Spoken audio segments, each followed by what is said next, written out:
Boa, somos Diego e Gustavo e hoje iremos apresentar nossa pesquisa intitulada Gênero e Sexualidade em Mídia Nerd, o caso de Blood Honey e World of Warcraft. Para isso, gostaríamos de apresentar nossa metodologia, que é de cunho qualitativo e interpretativista, e elegemos dois critérios de análise. O primeiro é o de gênero e o segundo de sexualidade. Gustavo irá falar sobre o que são os mangás. Em relação ao meu corpus, que são os mangás são essas histórias de quadrinhos de origem japonesa que têm como característica específicas, várias características específicas em suas estruturas, e também, dentro disso, uma subdivisão em relação à sua difusão.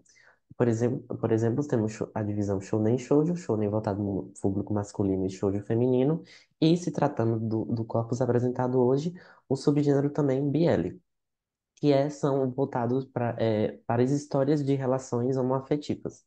E agora com o jogo de. O World of Warcraft, no caso, são jogos do tipo online, do tipo MMORPG, ou seja, possibilitam uma quantidade massiva de jogadores simultaneamente. Ele foi lançado em 2004 e tem sua principal característica de ser mundo aberto, ou seja, a identidade ali ela é construída como se fosse de fato em um mundo alternativo. É, Ancorando a nossa pesquisa em uma teoria, a nossa pesquisa é baseada na teoria da linguística aplicada, e o primeiro autor que nós trazemos aqui vai falar sobre a possibilidade política das pesquisas, analisar os atravessamentos identitários que contemplem as ideias de raça e de gênero, gênero e sexualidade, que no caso aqui são as nossos critérios. Já Pennycook, ele vai falar sobre a linguística aplicada a ser transgressiva e crítica, ou seja, analisar de fato esses papéis das identidades, né, esse papel social no nosso viver.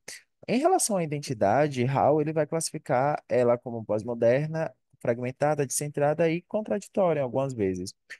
Oriundo de uma paisagem cultural fragmentada, em todos os aspectos que nós já falamos anteriormente.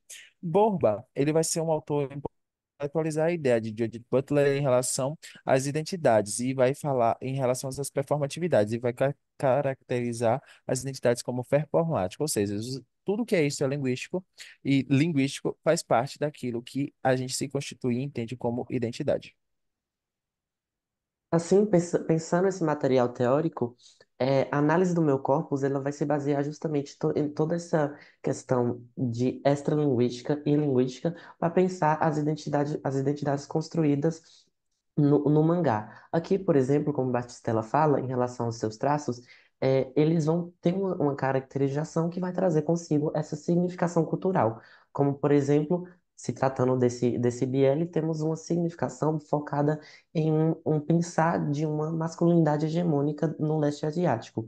Como, por exemplo, os traços aqui são construídos. Os traços de um personagem masculino gay são construídos a partir de um viés, de uma significação voltada à feminilidade.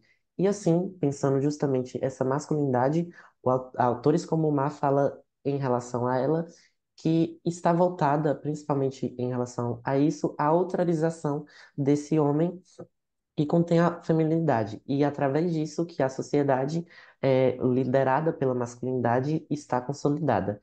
E assim, dentro desse corpus é construído o, os seus traços. Já em relação ao jogo, a análise é do livro Antes da Tempestade de Kristen Gold. O critério escolhido foi a violência.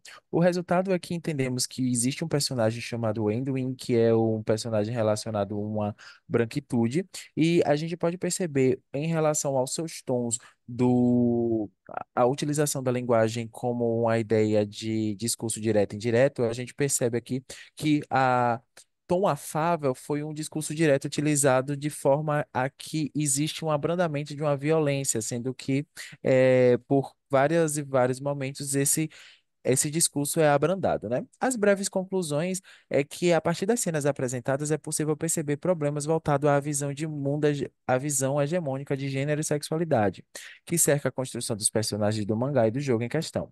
Os traços de linguagem carregam consigo aspectos desses discursos que fazem parte da sociedade ninfônica e, no caso do jogo, de uma relação ocidental.